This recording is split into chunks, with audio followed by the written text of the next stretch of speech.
Being a journalist and being a foreign correspondent is very hard on the domestic front.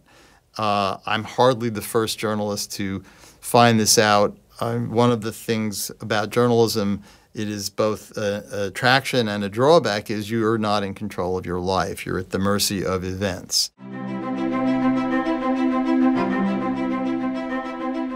So in the first 12 months, as I started out as a aspiring journalist, where China was convulsed by one huge story after another, and at the end of that year, with Mao dead, the country began slowly to open up. I was the first reporter for CNN to go, for example.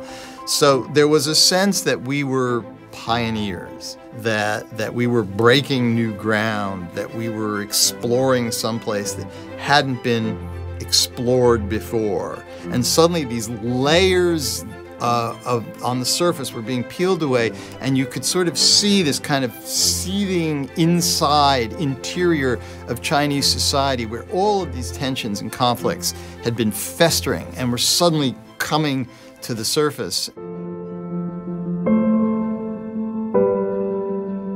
I was very concerned from the beginning that this was going to end badly. In fact, I still remember the first night students marched to Tiananmen Square in April of 1989. You know, as a TV reporter, you do this stand-up holding the microphone against the backdrop of the protests.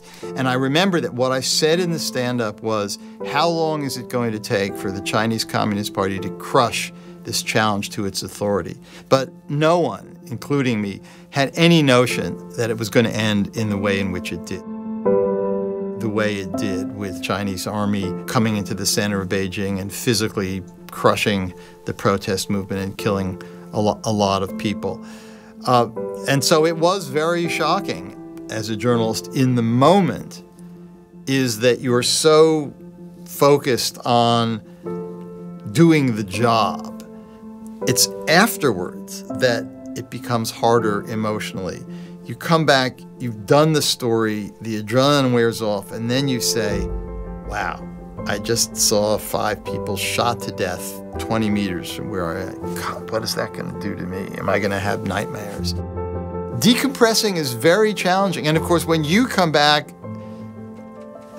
they're like, oh, great, you're back. So, you know, play with the kids and do all the domestic things. And it's like, I need 4 days to just get my head around the fact that people aren't shooting at me. And one has to be willing to accept it and willing to try and manage it, or you shouldn't do it. I must say, after I left CNN and became an academic, I had this wonderful moment.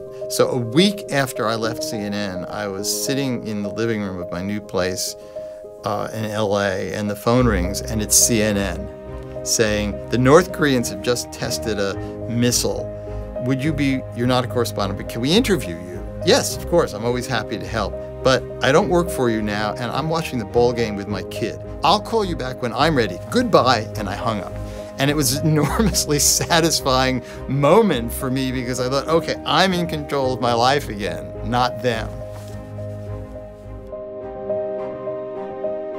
What drove me is, fundamentally, in a democratic society, people need information to make intelligent choices about the world around them. They need to know what's going on, and that's a hugely important public service.